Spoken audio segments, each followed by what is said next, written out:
Hi folks, Ed Amorosa here from Tag Cyber, and I'm sitting with my good friend Jay Kaplan, who is the co-founder and chief executive officer of Synack. Welcome to New York.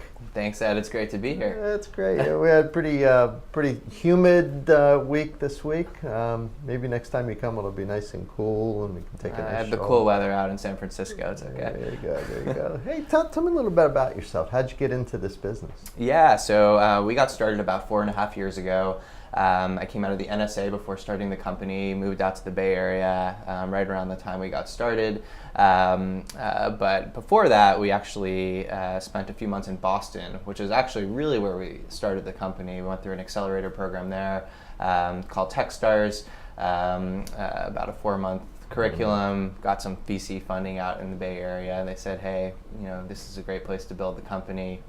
We decided it was the right place to build the company, and we've been going at it ever since. We're now over 110 people now, and growing very, very quickly. I got to back you up some. So you were at NSA. Yeah.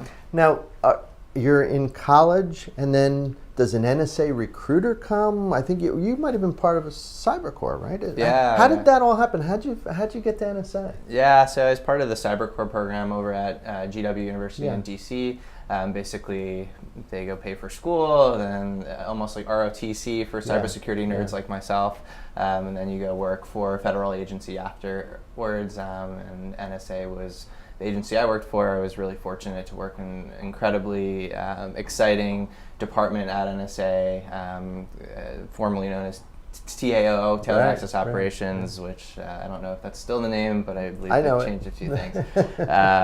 But more on the offensive side of the mission, incredibly fulfilling job, and it was a great way to launch a career in cybersecurity. Now, if you had to describe for folks kind of what Synack does, you're on the edge of a lot of different things. Like some people think pen testing, bug bounty, crowdsourcing, vulnerability. There's probably a whole circle of things. How do you describe it when people ask what you guys do? Yeah, I mean, I think if you back up a little bit and you examine kind of the work we were doing at NSA, one of the things you certainly recognize in that job is that the vulnerabilities are pervasive. They're everywhere, and if you have the right resources, motivation, and expertise, you're probably going to get in. And I think what that gives you an appreciation for is just how fundamentally broken penetration testing and security assessments are today.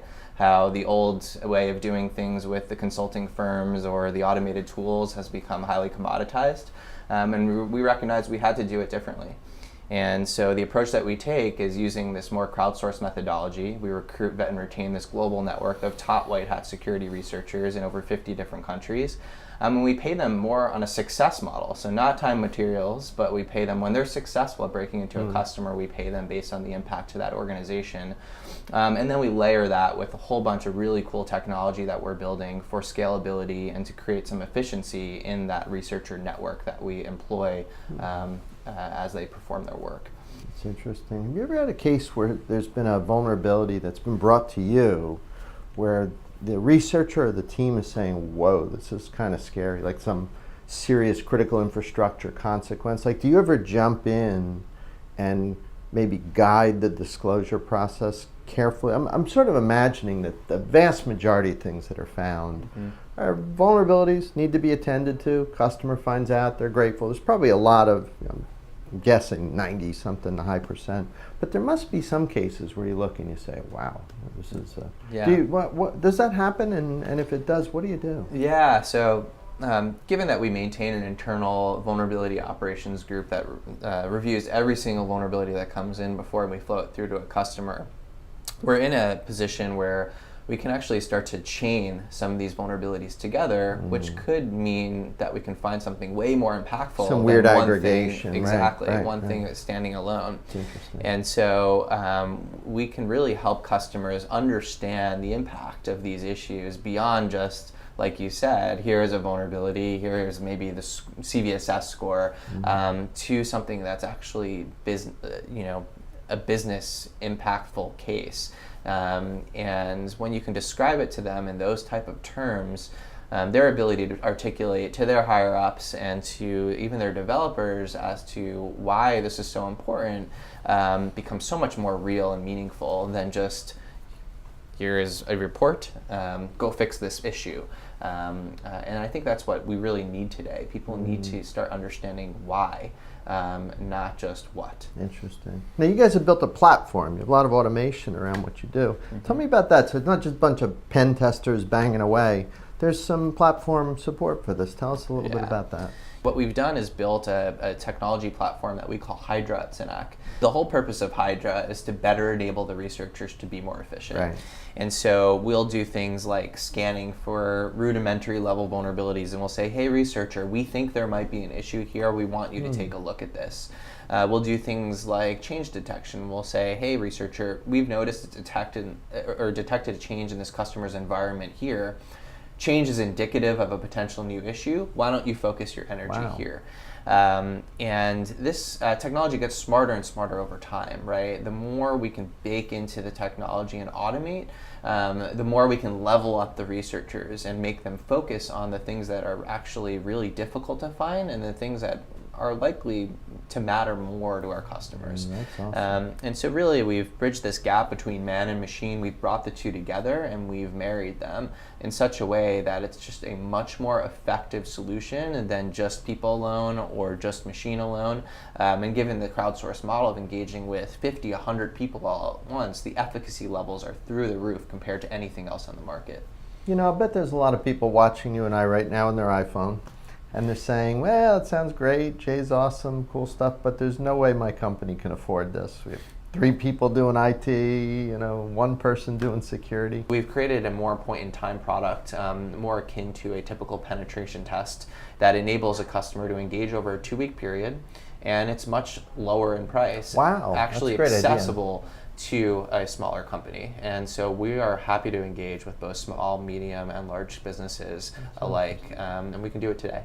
I want to ask you about domain specific, kind of looking forward. Do you think domain specific will be an important area? It's probably not as easy to cover because you need a couple of people who do what they do, but what are your plans there?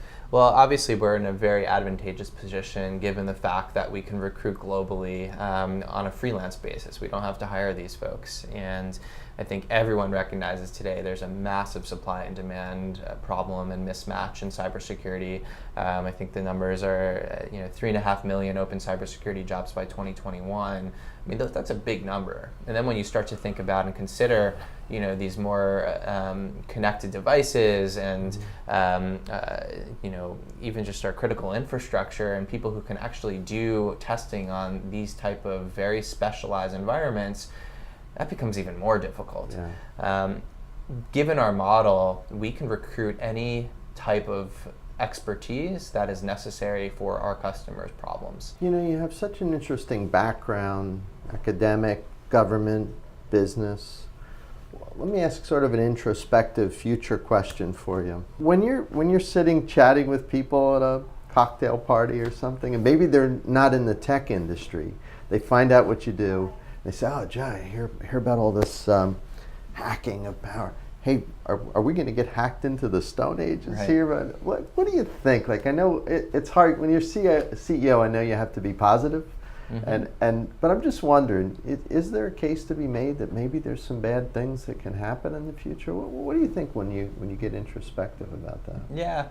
I mean, look, I think the reality is that the vast majority of these sophisticated attacks, I was on that side, are not that hard. Pretty simple, yeah. We're leaving the doors wide open.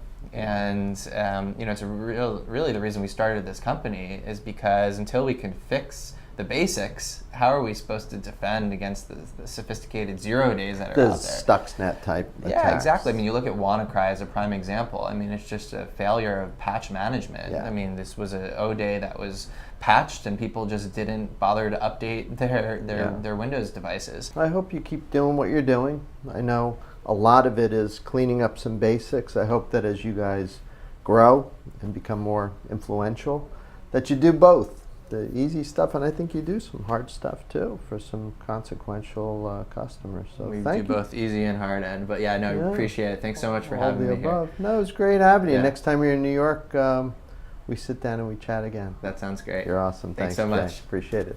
We'll see you next time.